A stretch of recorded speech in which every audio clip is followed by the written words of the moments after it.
The best way to stop the war in Ukraine is to turn off Russia's access to cash. Every nation across the globe needs to put a hard stop to any trade with Russia. I've been calling for this all week. No oil, no anything. That goes for China too. And in the midst of denouncing Russia publicly, the Biden administration is actually opting to help Russia. Listen to this. We've been warning you that this Iran nuclear deal is a disaster for global security.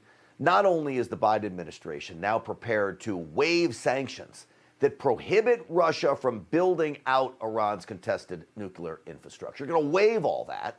That alone will put $10 billion straight into Russian war coffers. But America is also now prepared to let Iran enrich uranium and then allow Russia to buy Iran's excess enriched uranium. Now, may I remind you, yes, enriched uranium can be used to fuel nuclear power plants, but it's also the key ingredient to building a nuclear bomb. So as we watch Russia terrorize Ukraine, the Biden administration is going to give Russia cheap access to nuclear bomb-making material. This is nothing short of insanity, and they openly admit it. This is State Department spokesperson Ned Price this week. Would it be a practical role for Russia to play the same role that it did in the JCPOA prior to the decision to withdraw from it, essentially to accept and to pay for the highly enriched uranium to get it out of Iran's hands so that Iran cannot obtain a nuclear weapon? I think that's a role we'd be willing to entertain. Yes. I'm telling you, folks, these people are ding-dongs. So we let Russia buy the enriched uranium to, quote, get it out of Iranian hands. Does he not understand? Iran is the one enriching the uranium. It's in their hands in the first place. It's already in their hands. And Iran cannot be trusted. That's a news flash for the Biden administration, I guess. It might tell us it's using it for nuclear power, Iran might, when every intelligence analyst I trust insists that Iran is also using it to try and build a bomb. Again, this entire dangerous and deadly deal revolves around trusting our enemies. Enemies that can't be trusted. Can Team Biden be so naive that they truly believe Iran enriching uranium and selling some of that nuclear fuel to Russia will be put to good use? My Lord. And just because Obama let Russia do this before, buy the enriched uranium from Iran, certainly doesn't make it right, especially while Russia is killing innocent civilians in Ukraine. This is Biden's national security advisor.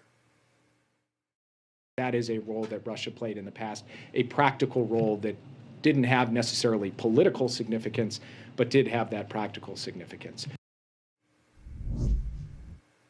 No, it doesn't have practical significance. Iran should not be allowed to enrich uranium, period. This rogue nation just claimed credit for a missile attack near our American consulate in Iraq. It has no fear of us. Our own State Department acknowledges Iran funds the terror group Hezbollah with $700 million a year. Yet this deal will lift sanctions against Iran, sending more cash to fund more terror. It will remove Iran's Revolutionary Guard from the foreign terror watch list. How do they think this is a good idea? This is a group directly responsible for killing hundreds of Americans. President Trump took out its leader, Qasem Soleimani, fearing him to be a danger to the world. And Biden wants to set the Revolutionary Guard free to rain down terror on the innocent? This is nuts. The deal does nothing, by the way, to limit Iran's ballistic missile program. Nothing. So here's what will happen when this deal goes through, because I do believe it's going to pass. Israel will be unable to tolerate Iran's freedom now to build a bomb and continue its nuclear program. It will be left to take out Iran's nuclear facilities. That could start war in the Middle East. Nice job, Joe Biden. The United Arab Emirates will now be forced to look to America for security assurances because it doesn't have nuclear weapons.